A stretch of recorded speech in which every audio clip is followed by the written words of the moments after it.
आज मैं यहाँ सिलवासा स्टेडियम ग्राउंड पे जो हमारा ऑपरेशन सिंदूर ऑपरेशन हुआ पाकिस्तान के खिलाफ, उसी के जश्न और उसी के संकल्प हम एनसीसी कैडेट एक साथ मिलके ये दिखाना चाहते हैं कैसे भारत और उसके नागरिक एकजुट होकर किसी भी समस्या का समाधान कर सकते हैं। जैसे कि हमने ऑपरेशन सिंदूर में अपनी वीरता दिखाई और पाकिस्तान को दिखाया कि हिंदुस्तानियों का क्या बल होता है, ऐसे ही हमारा आगे भी जज्बा बना रहेगा और हम एक एनसीसी कैडेट होने के नाते देश को जब जरूरत पड़ेगी हम हाजिर रहेंगे। जय हिंद। एनसीसी कैडेट हूँ।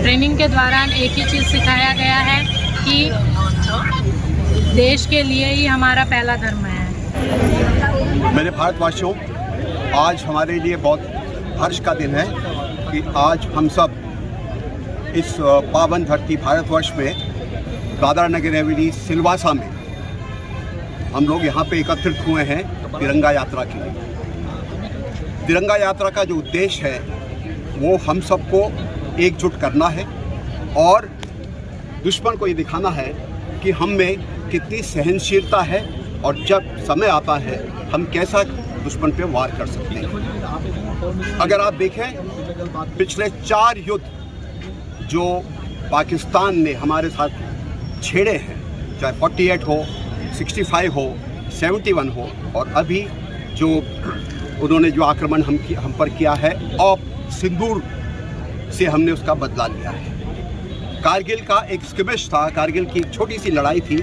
उस पर भी हमने उसको जो है मात दिया है। लेकिन ये 4 जो युद्ध हुए हैं उसमें हमने उसका बुरी तरह हराया है उनको और पूरे संसार को ये दिखा दिया है कि भारत क्या है। 22 अप्रैल जब पहलगाम में हमने अपने 26 भारतवासियों को खोया था तब दुनिया बोलती थी कि भारत क्या करेगा, लेकिन हमारे जो आदरणीय प्रधानमंत्री हैं नरेंद्र मोदी जी, उनकी सोच कुछ अलग ही थी। उनका क्या कहना क्या है, जब वॉर करना है, जब आक्रमण करना है कि दुनिया उठ के देखे कि भारत की क्या क्षमता है। और वो चीज़ हमने 7 मई को दिखाई कि भारतीय सेना क्या कर सकती है।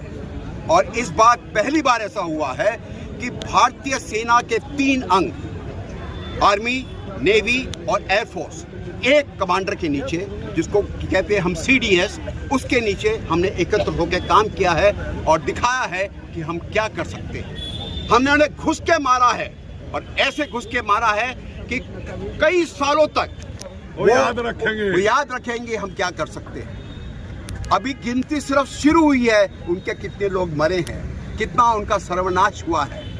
पाकिस्तान जैसे देश को जो हमारा अटैक हुआ है, चाहे ब्रह्मो मिसाइल से हुआ है या किसी तरह का भी आर्टिशलिंग से हुआ है, उसको वापस उस स्थिति में लाने के लिए समय लगेगा और जब भी वो आएगा हम ऐसा ही जवाब देंगे। हमारे हर भारतवासी हमारी सेना के साथ है।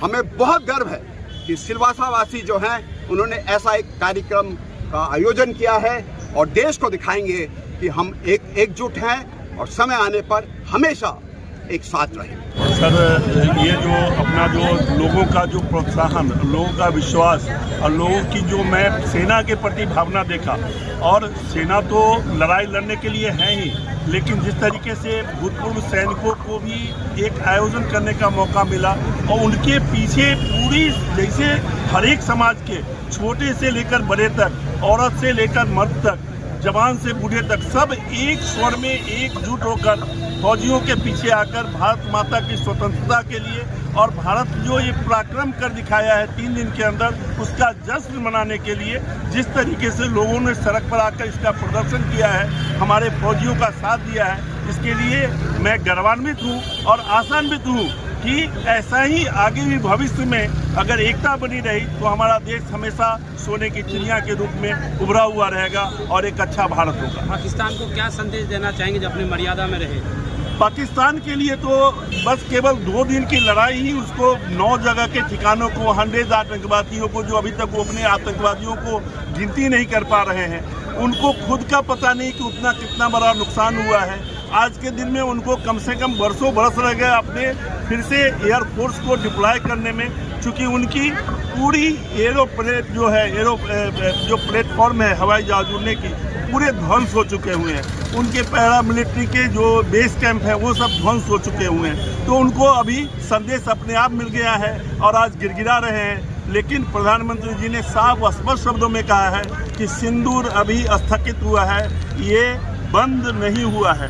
तो हम इंतजार करेंगे, अगर उनके तरफ से आतंकवादी समर्पित होता है, आतंक की कोई रवैया नहीं होगी तो वही सुखी, हम भी सुखी। इंडियन आर्मी में असम रीजन में सर्विस किया है। मैंने कारगिल और कारगिल के पहले के जंग देखे हैं और मेरा हमेशा ये कहना है कि हम लोग क्यों एकजुट होते हैं जब आसमान में गुब्बारा ऊपर होता है। हमको भारतवासियों के हैसियत से हमेशा कोई भी भेदभाव के बिना हमको जो एक साथ रहना है। जब एक भारतीय सैनिक मैदान जंग में कूदता है तो वो ये नहीं सोचता है वो किस धर्म का है, वो सबसे पहले ये सोचता है वो भारतीय है। मैंने आज जो देखा सिलवासा में, जिस तरह से उत्साह, जिस तरह से पूरा समूह इकट्ठा हुआ है, सबके दिल में देशभक्ति की एक ज्वाला है। ये ज्वाला को बरकरार रखना है। जैसे एसकेसी साहब ने भी कहा,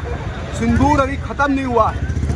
अभी हमने सिर्फ एक चुटकी सिंदूर का ही जो है हमने रिप्लाई दिया है या जवाब दिया है।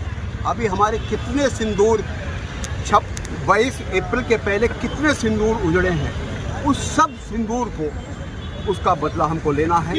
और जब जब ये आपात की स्थिति आती है हमको हमेशा एकजुट रहना है और सामने वाले दुश्मन को बताना है कि भारत को हिलाना मुश्किल ही नहीं, असंभव।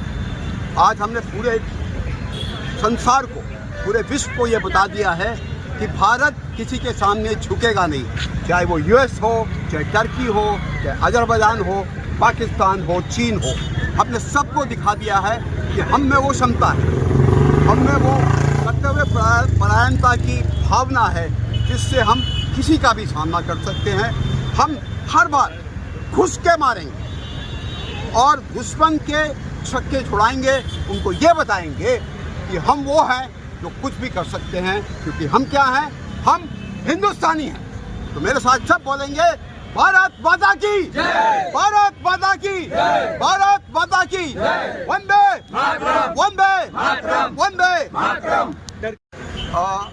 भारतवर्ष, जब हम सैंक्शंस की बात करते हैं, हम तुर्की और अजरबैजान को बैन कर सकते हैं, लेकिन जो सच्ची लगन वो होगी जब अब हिंदुस्तानी जो आम नागरिक हैं, जो तुर्की और अजरबैजान घूमने के लिए निकलते हैं, हम बोलते हैं हम बाकू जाएंगे, हम अजरबैजान में जाएंगे, बाकू में जाएंगे या इस्तांबुल जाएंगे, वो सब अगर हम बंद करते हैं, तुर्की में जो हमारे टूरिज़्म के ज़रिए, हमारे ट्रेड के ज़रिए हम लोग जो इन्वेस्ट कर रहे हैं, उसको जिस दिन बंद करेंगे, इकोनॉमिक सैंक्शन करेंगे, तो उनको इस बात का एहसास होगा कि भारत अपने में समर्थ है, हमें आपकी कोई ज़रूरत नहीं है।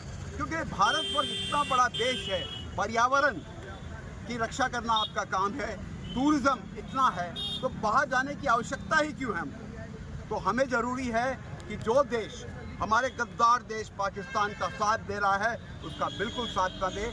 ज़रूरी नहीं है फ़ौज को आक्रमण करके जीत हासिल करें। आप सब हमारे साथ हैं। अगर आप हमारे साथ रहते हैं तो हम अलग तरीके से, अलग गतिविधियां करके उनको बेहाल कर सकते हैं। आर्थिक रूप से कम सप्रेस करना है। पाकिस्तान एक ऐसा देश है जहां पे कुछ भी नहीं है, सब कुछ वो कटोरा मांग के घूमता है, सबसे मांगता है। पाकिस्तान को अगर हम पूरी तरह से दबा दें तो हिंदुस्तान को कोई भी शक्ति, जैसे हमारे आदरणीय प्रधानमंत्री श्री नरेंद्र मोदी ने कहा है, समय दूर नहीं है, हम विश्व का नंबर 3 राज्य, हाईएस्ट इकोनॉमी वाला राज्य हम बनेंगे। वो समय दूर नहीं है। अभी हम 4थे नंबर पे हैं, 3रे नंबर पे हम बहुत जल्द पहुंचेंगे। ये हमने सारे देश को, सारे विश्व को बता दिया है। बहुत धन्यवाद। संदेश देंगे कि युवा जो है देश के प्रति अपनी जागरूकता लाए और देश के प्रति अपनी सद्भावना को देश के प्रति सम्मानित करे, उसके लिए क्या कहेंगे आज?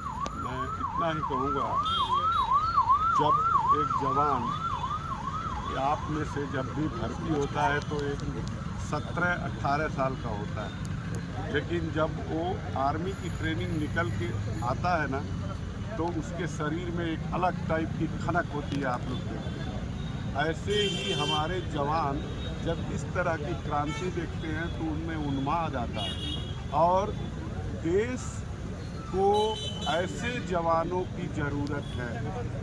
आज उसी संदर्भ में मैं बोलूँगा कि देश को 55 साल 50 साल के सैनिकों को ज़रूरत नहीं है।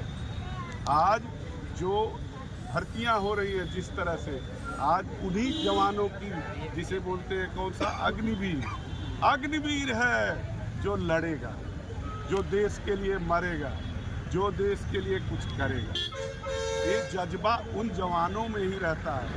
मैं केवल इतना ही कह सकता हूँ कि एक आज मैं आप लोगों में से बहुत सारे ऐसे लोग हैं जहाँ पे एक मुझे पूछा गया, मेरे दोस्तों ने कुछ लोग पूछे कि आप तो 60+ हो गए, आप क्या करेंगे? तो मेरे 4-5 दोस्त ऐसे बोले कोई बात नहीं यार, हमको RDX बांध दो, छोड़ दे वहाँ पे, कम से कम 25 जने को तो मारे। इस तरह से जज्बा तभी आता है जब आप आर्म फोर्स की अग्निवीर जैसी सेवा लेते हैं। और दूसरा एक चीज़ और मैं बोलूँगा कि जैसा आप हमारा देश, जो हमारे प्रधानमंत्री ने क्या किया कि गोली बारूद तलवार से आज लड़ाई नहीं लड़ी जाती। आज लड़ाई लड़ी जाती है किसी को आर्थिक रूप से इतना मजबूर कर दो, आर्थिक रूप से इतना कमज़ोर कर दो कि वो सांस ही न ले पाए। ये ज़रूरत है। तो वो ऑलरेडी हो चुका और गिन के बदला, वो तो जैसे आज के समय में ऐसे ही होता है कि गिन के बदला लेते रहेंगे और तभी हमारे हर देश के नागरिक को सकून मिलेगा। जो कहा कि जो युद्ध के बारे में, तिरंगा यात्रा के बारे में, सबसे बड़ी बात मैं आदरणीय मोदी जी को दिल से नमन करती हूँ और बहुत बहुत धन्यवाद देती हूँ कि इस मिशन के लिए हम नारी को चुना, 2 बहनों को भेजा इस मिशन के पीछे में। आज 2 बहनें नारी शक्ति का पूरा प्रतीक होके गए और अपना सिंदूर का बदला लेके वापस आए। आज हमने 2 बहनों ने जो कर दिखाया वो नारी शक्ति का जीता जागता एक प्रतीक है जिससे सलाम, वो है भारत का सैनिक महान। रणभूमि में जो दुश्मन को धूल चटाए वो भारत का है वीर जवान। जो आतंकवादी हमला हुआ तो वो निश्चित रूप से दर्शाता है कि कितनी शर्मजनक हरकत पाकिस्तान के थ्रू की गई। और ये नया भारत है, ये सहेगा नहीं, ये घर में घुस के मारेगा। तुरंत ही हमारे यशस्वी प्रधानमंत्री के द्वारा पूरी योजना बनाई गई और आतंक का घर जो POK में है उसे 9 जगह पे हमला करके हमने दर्शा दिया कि भारत अब पहले वाला भारत नहीं है, नया भारत है, विकसित भारत है। और जो सेना है उसके लिए मैं जो जितना कहूँ उतना कम है, क्योंकि ये जो वीर सेना है उसके भरोसे ही हम जो चैन की नींद सो रहे हैं। और हमारे प्रदेश ने आज दिखा दिया कि हर मज़हब के लोग, जब राष्ट्र हित की बात हो तो हर मज़हब के लोग एकजुट होकर के आए और इस तिरंगा रैली को सक्सेस किया। जो आतंकवादी थे उन्होंने धर्म पूछ के मारा था, लेकिन हमने कर्म पूछ के उन्हें मारा है। और मिशन सिंदूर जो हमारी बहन बेटियों के लिए बहुत ही अहम है, क्योंकि महज 15 दिनों के भीतर ही हमने एक्शन लिया और बता दिया कि ये नया भारत है, कि वो अब सहेगा नहीं लेकिन घर में घुस के वार करेगा। जय हिंद, जय भारत। बस हम एक ही संदेश देना चाहते हैं कि भारत का एक चुटकी सिंदूर की कीमत क्यों होती है, ये पाकिस्तानियों को अभी खबर पड़ चुकी है। जिस तरीके हमारे 27 लोगों को, हिंदू लोगों को मारा गया उनका धर्म पूछकर, बस 14 दिन के भीतर पाकिस्तान के अंदर तक घुसकर जिस तरीके से पाकिस्तान को उनकी नानी याद दिला दी, ये हमारी भारत की ताकत है, हमारा नया नेतृत्व मोदी जी की ताकत है, हमारी ये सैन्य की ताकत है कि अब हम कभी भी उनके घर में जाके मार सकते हैं। सिर्फ उनके घर के अंदर मारा ही नहीं, बल्कि उनको आर्थिक तौर पर भी, उनको जब तक मोदी जी ने खुलेआम कहा है कि खून और पानी एक साथ नहीं रहेगा, इसलिए वो आपसे जान लो सिंधु जल समझौता को भी रद्द करवा दिया।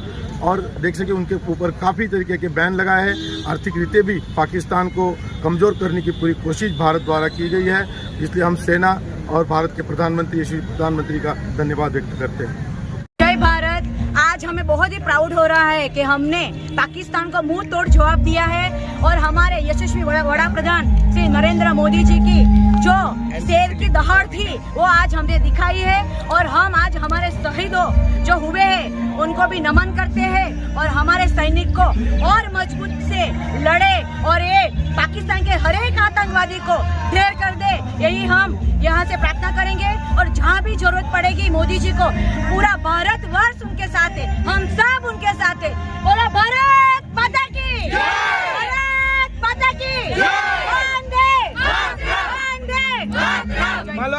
मोदी जी ने जो सिंदूर का आज उनकी जगह पे हम भी होते, आज वही हम सोच के हमारी पूरी टीम, महिला टीम आज सलामी देने आए हैं और हिम्मत देने आ रहे हैं कि आगे बढ़े, जहाँ भी जरूरत पड़े हम सब माताएं एक होके प्रार्थना भी करेगी और सब अच्छा ही होगा आगे भी। धन्यवाद। आज विशेष हम सभी दादरा नगर हवेली की सभी जनताएं जो हमारे पहलगाम में शहीद हुए उन परिवार को विशेष और सरहदों के सैनिकों के लिए खास आज ये पूरी ही शांति की यात्रा और उनको एक विशेष ये श्रद्धा सुमन सभी मिलकर के जो हम सभी ने दिए, सचमुच है हम सभी की एक शांति की शक्ति, हम सभी के एक श्रेष्ठ विचारों को उन परिवार तक, उन सभी शहीद जवानों तक ये शांति की यात्रा पहुंची। और जो आज देश के लिए हम सभी एकत्रित होकर के जो शांति की शक्ति की एक घोषणा की हुई है, सभी मिलकर के जो एक प्रयास किया हुआ है, एक विशेष है। रमा कुमारी परिवार के तरफ से भी मैं उन सभी शहीदों को, उन परिवारों को विशेष शांति की शक्ति की प्रार्थना करती हूँ। ओम शांति। कि तुर्की ने जो साथ दिया पाकिस्तान का, जो हमारा दुश्मन है, यहाँ पे बहुत सारे व्यापारी बंधु आए हैं और सिलवासा के अंदर मार्बल का बहुत बड़ा शोरूम है, बिजनेस है। वो मैं एक ही रिक्वेस्ट करूंगा कि ये जो हुआ है सिंदूर ऑपरेशन की सफलता में, क्या आप सभी तुर्की को एक लेसन दे सकते हैं कि तुर्की से हमको कोई भी मार्बल, ग्रेनाइट, एप्पल कुछ भी इंपोर्ट नहीं करना, यहाँ तक कि घूमने भी नहीं जाना है। उसको आर्थिक रूप से ऐसा गोली चलाएंगे कि वो घुटनों पे आ जाए। और आगे इस तरह से पाकिस्तान को जो उसने ड्रोन सप्लाई किया और दो ड्रोन हमारे ऊपर ही इस्तेमाल किया, हम इस तरह से इसको बाइकआउट करेंगे, तुर्की को बाइकआउट करेंगे तो अपने आप वो घुटने पे आएगा। भारत माता की। इसी आशा के साथ कि आप तुर्की को बाइकआउट करेंगे। यहाँ पे जो व्यापारी लोग हैं वो थोड़ा इस तरह से अपने देशभक्ति और अपने बॉर्डर के ऊपर आप ऐसा लगेगा कि आपने भी एक वार लड़ा है और बहुत बड़ी विजय होगी भारत की। जय भारत की जय। भारत माता की वंदे मातरम। सरफरोशी की तमन्ना अब हमारे दिल में है, सरफरोशी की तमन्ना अब हमारे दिल में है, देखना है जोर कितना बाजुए का दिल में है। दोस्तों, इसमें से हम सभी ने शायद 71 की लड़ाई में भी बड़े छोटे छोटे रहे होंगे, उसके पहले की लड़ाई केवल कहानी बन के रह गई। कारगिल की हमने देखी, इंडियन पीस कीपिंग फोर्स की हमने तैनाती देखी, और आज के इस संदर्भ में जिस तरीके से हमारे 26 बहनों का सिंदूर उजाला गया आतंकवादियों द्वारा, हमारे यशस्वी प्रधानमंत्री ने, जिसकी किसी ने कल्पना नहीं की थी, इसका भी नाम, इस ऑपरेशन का नाम भी उन्होंने सिंदूर रखा, जो हर भारतीय के न्याय से जुड़ा हुआ यह सिंदूर है, हर घर की माता बहनों की शान सिंदूर है, और उसका नाम उन्होंने देकर, और जो मैं एज ए फौजी जो स्नेह प्यार मैं दूर दूर तक हर जन का, हर भारतीय का, हर धर्म का जो मैं भारतीय फौजी के साथ देख रहा हूं, मुझे आज पूरा विश्वास है कि हमारा देश कैसे एक भविष्य में था, भविष्य में है और भविष्य में एक अनंत रहेगा। तो मैं जिस तरीके से आर्मी, नेवी, एयरफोर्स और सीआरपीएफ पैरामिलिट्री का कोऑर्डिनेशन करने में 15 दिन लगे, 15 दिन के बाद जो हमारे नेतृत्व के डायरेक्शन पर जो हमारी फौज ने की, शायद सुनता हूं नेवी का भी रोल था जो किसी को पता भी नहीं है। उसके जो सभी बड़े बड़े मिसाइल अड्डे और क्या क्या सब 9 जगह पर कितने आतंकी मारे गए, बहुतों को पता भी नहीं चला। हम सो के उठे टीवी की तरफ तो पता चला आज कुछ हुआ है। तो दोस्तों, भारत एक सुरक्षित हाथों में है और जिस तरीके का आशीर्वाद और प्यार आप सबों का देश के प्रति, फौजियों के प्रति है, मेरा देश हमेशा, मेरा सर हमेशा गर्व से ऊंचा रहेगा। और इन चंद शब्दों के साथ ज्यादा समय नहीं लेते हुए मैं एक बार जोर से भारत माता की जय।